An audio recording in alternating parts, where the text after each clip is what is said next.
જય શ્રી રામના નાદ સાથે ભગવા રંગે રંગાયું। સૂત્રાપાડા શહેર જય શ્રી રામના નાદ સાથે ભગવા રંગે રંગાયું। પ્રાણ પ્રતિષ્ઠા મહોત્સવનો ભવ્ય કાર્યક્રમ ઉજવવામાં આવ્યો। સૂત્રાપાડા શહેરમાં પ્રભુ શ્રી રામ મંદિરની પ્રાણ પ્રતિષ્ઠા મહોત્સવનો ભવ્ય કાર્યક્રમ ઉજવવામાં આવ્યો।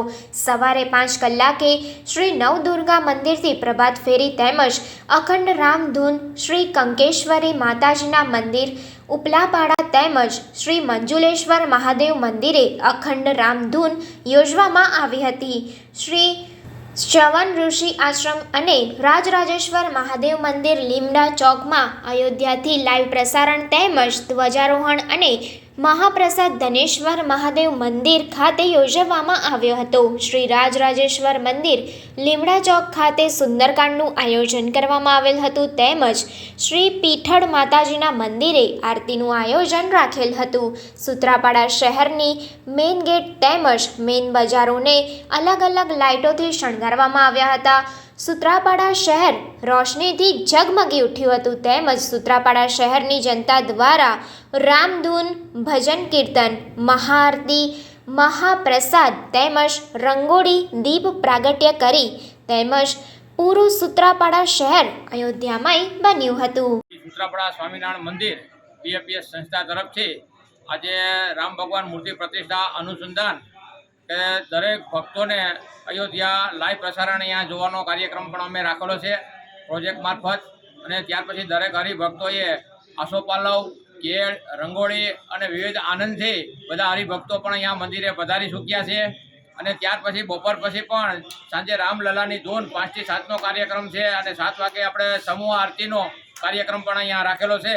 અને સમૂહ આરતી થયા બાદ ઠાકોરજીને થાળ ધરાઈ જશે અને ત્યારબાદ છે 9 થી 10 રાત્રે यहाँ धून એટલે કે કીર્તન આરાધનાનો પણ કાર્યક્રમ રાખેલો છે। તો દરેક હરિભક્તો બધા ગ્રામજનો બહોળી સંખ્યામાં અહીંયા પધારી ચૂક્યા છે। બોલો શ્રી સૂત્રાપાડા બીએપીએસ સ્વામિનારાયણ સત્સંગ મંડળનો એક કાર્યકર્તા હરિભક્ત આજે શ્રી રામ જન્મભૂમિ શ્રી રામ પ્રાણ પ્રતિષ્ઠા મહોત્સવ નિમિત્તે અત્રે બીએપીએસ સૂત્રાપાડા સ્વામિનારાયણ મંદિરે ભવ્ય એક પ્રોગ્રામ રાખેલો છે કે જે અમારા શ્રી ચંદુભાઈએ વિગતવાર સમજાવેલા છે। સૂત્રાપાડાની અંદર ગ્રામ તથા આજુબાજુના સમગ્ર ગ્રામ્ય વિસ્તારના માણસો લાભ લઈ બધા ધન્યતા અનુભવે છે। સવારથી સાંજ સુધીનો પ્રોગ્રામ છે, લાઈવ પ્રોગ્રામ છે સ્ક્રીન ઉપર, બધી પ્રસાદી આ તે વ્યવસ્થિત સારી એવી સુવિધા ગોઠવેલી છે। દરેક હરિભક્તો ગામના માણસો જોઈને ધન્યતા અનુભવે છે। તો સ્વામિનારાયણ ભગવાનમાં દરેક લોકોનું અહીંયા સ્વાગત છે।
સમાચારોની ઝડપી અપડેટ માટે હમણાં જ સત્ય સ્વરાજ ન્યૂઝ ચેનલને લાઇક, શેર અને સબસ્ક્રાઇબ કરો.